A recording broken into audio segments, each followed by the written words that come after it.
Good afternoon, Internet. Where are you? Down here. I hope you're having a great day. It's a wonderful day here in Texas.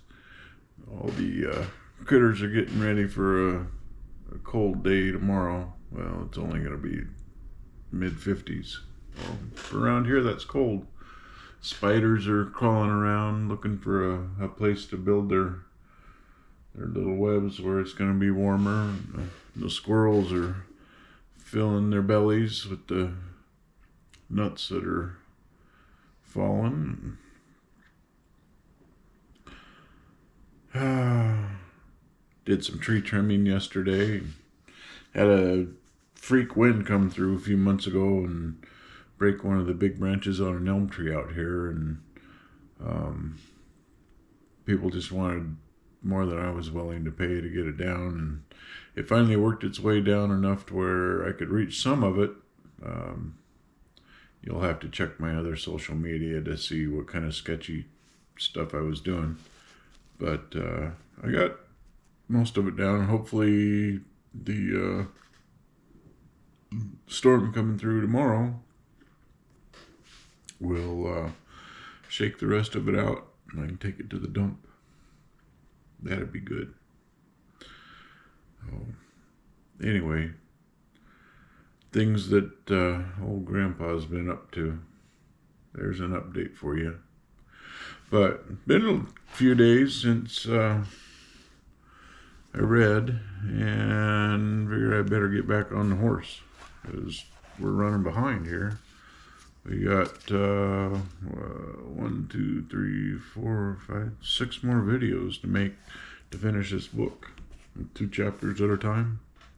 So, we ought to get moving. Come on, let's go. Oh, we left off that the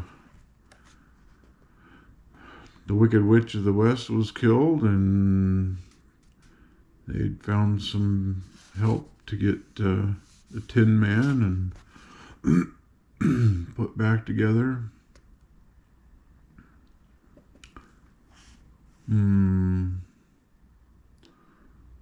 Oh. Alright, so let's get to it.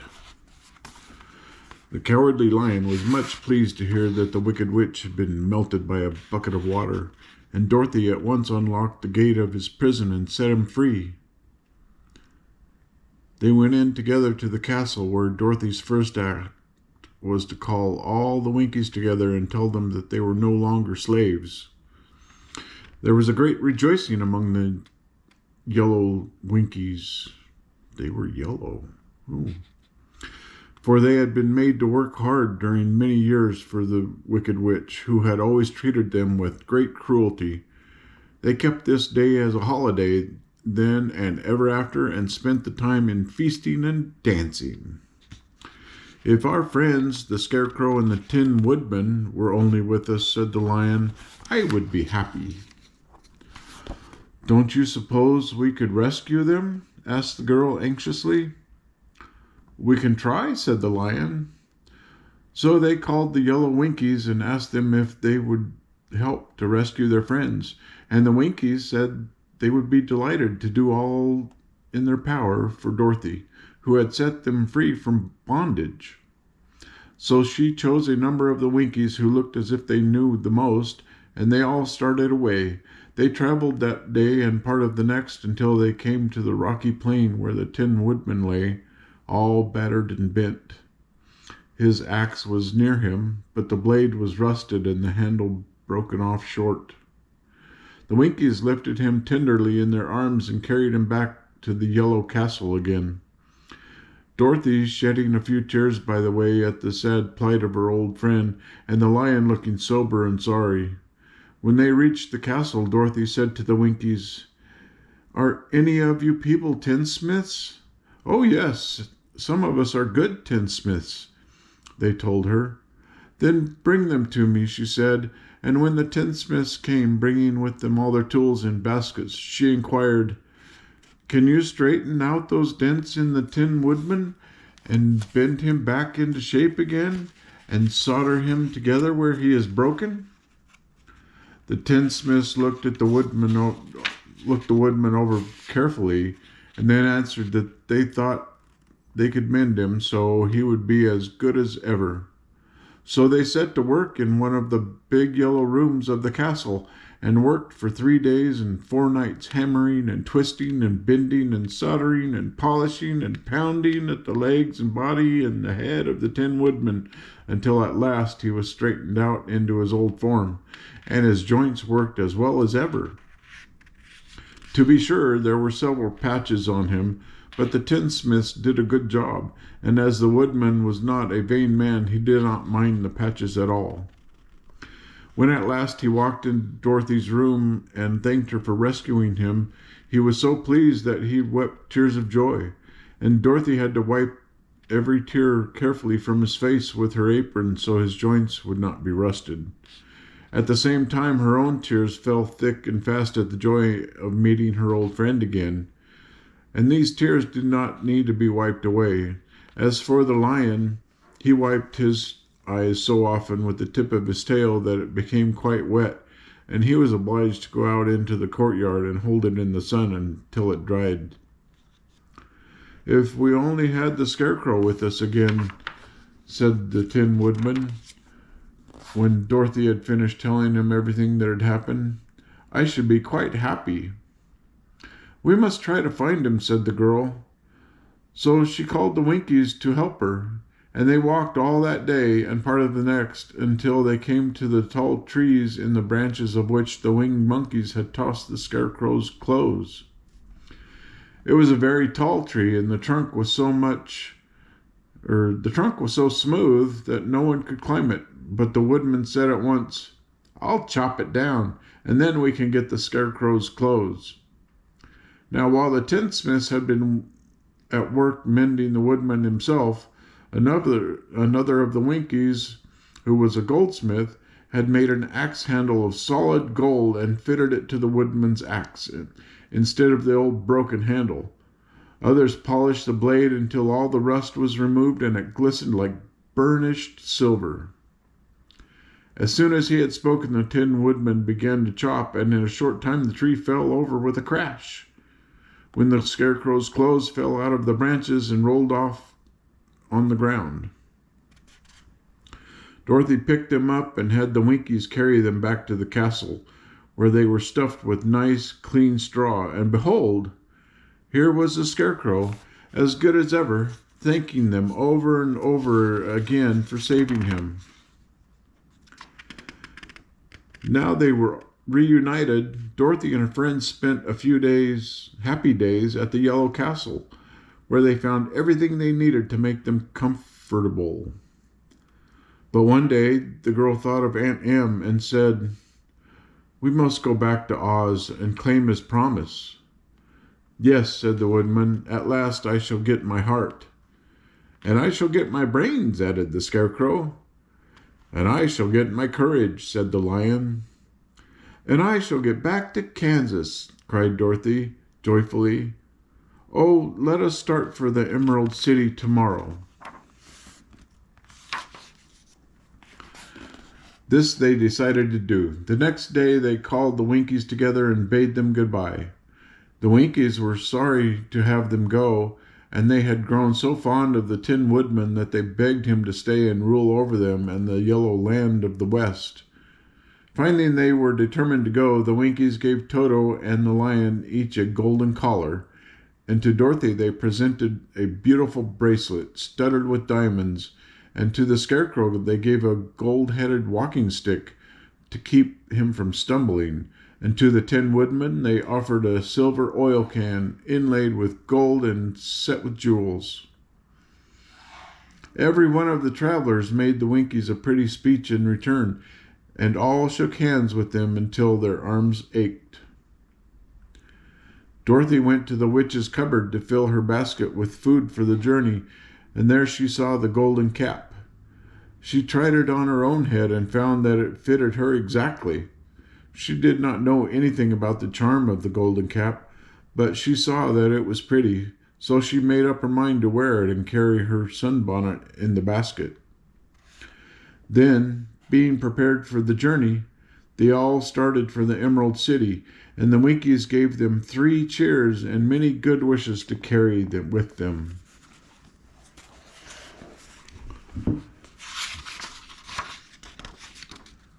Oh, the flying monkey is back. You will remember there was no road, not even a pathway, between the castle of the Wicked Witch and the Emerald City. When the 4 travelers went in search of the witch, she had seen them coming, and so went the winged monkeys to bring them to her. It was much harder to find their way back through the big fields of buttercups and yellow daisies than it was being carried. They knew, of course, they must go straight east toward the rising sun, and they started off in the right way. But at noon, when the sun was over their heads, they did not know which was east and which was west, and that was the reason they were lost in the great fields. They kept on walking, however, and at night the moon came out and shone brightly. So they lay down among the sweet-smelling yellow flowers and slept soundly until morning, all but the Scarecrow and the Tin Woodman. The next morning the sun was behind a cloud, but they started on as if they were quite sure which way they were going. "If we walk far enough," said Dorothy, "we shall sometime come to some place, I am sure." But day by day passed away, and they still saw nothing before them but the yellow fields. The Scarecrow began to grumble a bit. "We have surely lost our way," he said, "and unless we find it again in time to reach the Emerald City, I shall never get my brains." "Nor I my heart," declared the Tin Woodman. "It seems to me I can scarcely wait till I get to Oz, and you must admit this is a very long journey." "You see," said the Cowardly Lion with a whimper, "I haven't the courage to keep tramping forever without getting anywhere at all." Then Dorothy lost heart. She sat down on the grass and looked at her companions, and they sat down and looked at her, and Toto found that for the first time in his life he was too tired to chase a butterfly that flew past his head. So he put out his tongue and panted, and looked at Dorothy as if to ask what they should do next. "Suppose we call the field mice," she suggested. "They could probably tell us the way to the Emerald City." "To be sure they could," said the Scarecrow. "Why didn't we think of that before?" Dorothy blew the little whistle she had always carried about her neck since the Queen of the Mice had given it to her. In a few minutes they heard the pattering of tiny feet, and many of the small gray mice came running up to her. Among them was the Queen herself, who asked in her squeaky little voice, "What can I do for you, my friends?" "We have lost our way," said Dorothy. "Can you tell us where the Emerald City is?" "Certainly," answered the Queen, "but it is a great way off, for you have had it at your back all this time." Then she noticed Dorothy's golden cap and said, "Why don't you use the charm of the cap and call the winged monkeys to you? They will carry you to the city of Oz in less than an hour." "I didn't know there was a charm," answered Dorothy in surprise. "What is it?" "It is written inside the golden cap," replied the Queen of the Mice. "But if you are going to call the winged monkeys, we must run away, for they are full of mischief and think it is great fun to plague us." "Won't they hurt me?" asked the girl anxiously. "Oh, no. They must obey the wearer of the cap. Goodbye," and she scampered out of sight, with all the mice hurrying after her.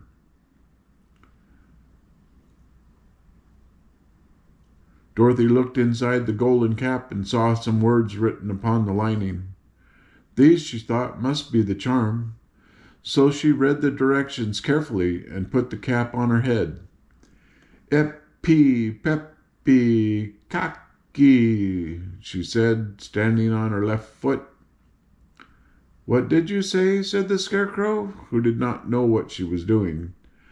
Hi-lo, ho-lo, hello, Dorothy went on, standing this time on her right foot. Hello, replied the Tin Woodman calmly. Sizzy, zoozy, zick, said Dorothy, who was now standing on both feet. This ended the saying of the charm, and they heard a great chattering and flapping of wings as the band of winged monkeys flew up to them. The king bowed low before Dorothy and asked, "What is your command?" "We wish to go to the Emerald City," said the child, "and we have lost our way." "We will carry you," replied the king, and no sooner had he spoken than two of the monkeys caught Dorothy in their arms and flew away with her.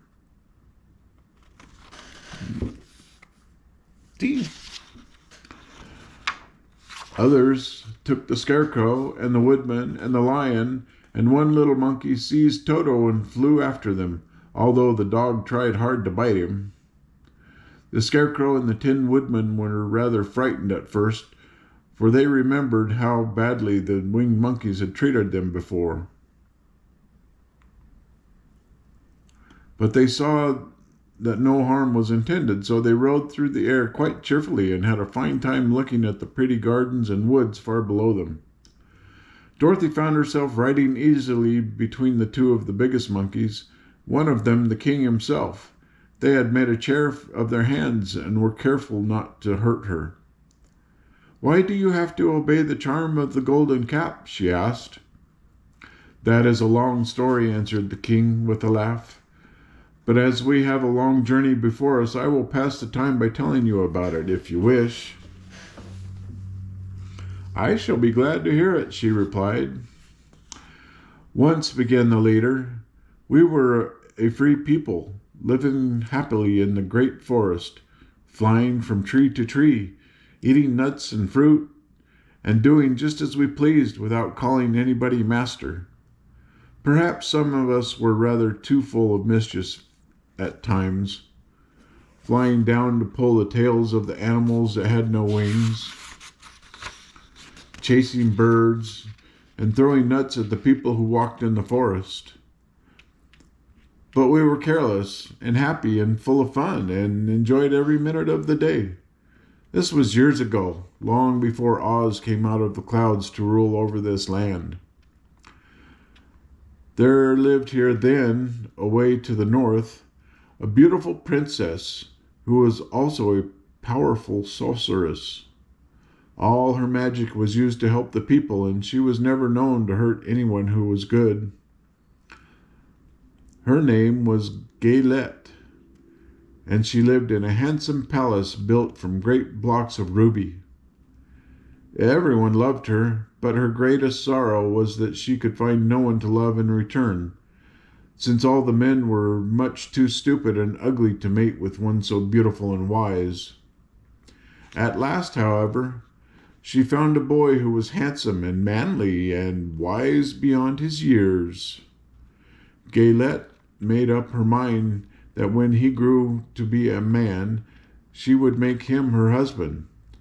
So she took him to her ruby palace and used all her magic powers to make him as strong and good and lovely as any woman could wish. When he grew to manhood, Kailala, as he was known, was said to be the best and wisest man in all the land. While this manly beauty was so great that Gaylette loved him dearly and hastened to make everything ready for the wedding. My grandfather was at the time the king of the winged monkeys, which lived in the forest near the Gaylette's palace, and the old fellow loved a joke better than a good dinner. One day, just before the wedding, my grandfather was flying out with his band when he saw Kailala walking beside the river. He was dressed in a rich costume of pink silk and purple velvet, and my grandfather thought that he would see what he could do. At his word, the band flew down and seized Kailala, carried him in their arms until they were over the middle of the river, and then dropped him into the water. "Swim out, my fine fellow," cried my grandfather, "and see if the water has spotted your clothes." Kalala was much too wise not to swim, and he was not in the least spoiled by all of his good fortune. He laughed when he came to the top of the water and swam into shore. But when Gaylette came running out to him, she found his silks and velvet were all ruined by the river. The princess was very angry, and she knew, of course, who did it. She had all the winged monkeys brought before her, and she said at first that their wings should be tied and they should be treated as they had treated Kalala, and dropped in the river. But my grandfather pleaded hard, for he knew the monkeys would drown in the river with their wings tied. And Kalala said a kind word for them also, so that Gaylette finally spared them, on condition that the winged monkeys should ever after do 3 times the bidding of the owner of the golden cap. This cap had been made for a wedding present to Kalala, and it was said to have cost the princess half her kingdom. Of course, my grandfather and all the other monkeys at once agreed to the condition, but that is how it happens that we are 3 times the slaves of the owner of the golden cap, whomsoever he may be. "And what became of them?" asked Dorothy. "Kalala, being the first owner of the golden cap," replied the monkey, "was the first to lay his wishes upon us. As his bride could not bear the sight of us, he called us all to him in the forest after he had married her, and ordered us to always keep where she could never again set eyes on a winged monkey, which we were glad to do, for we were all afraid of her. This was all we ever had to do until the golden cap fell into hands of the wicked witch of the West, who made us enslave the Winkies, and afterward drive Oz himself out of the land of the West. Now the golden cap is yours, and 3 times you have the right to lay your wishes upon us." As the Monkey King finished his story, Dorothy looked down and saw the green, shining walls of the Emerald City before them. She wondered at the rapid flight of the monkeys, but was glad the journey was over. The strange creatures set the travelers down carefully before the gate of the city. The king bowed low to Dorothy, and then flew swiftly away, followed by all his band. "That was a good ride," said the little girl. "Yes, and a quick way out of our troubles," replied the lion. "How lucky it was you brought away that wonderful cap."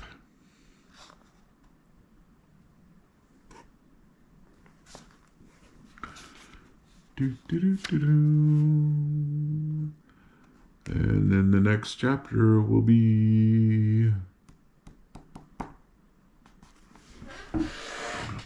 I hope you enjoyed this chapter. Thank you for watching, and may your days be glorious. And hey, Halloween's just around the corner. Happy Halloween. What kind of ghoulish things are you gonna do? Are you gonna go trick-or-treating? Are you getting dressed up? What are you gonna dress up as? Well, it's kind of silly of me to ask because you can't tell me, can you? Well, enjoy. We'll see you next time.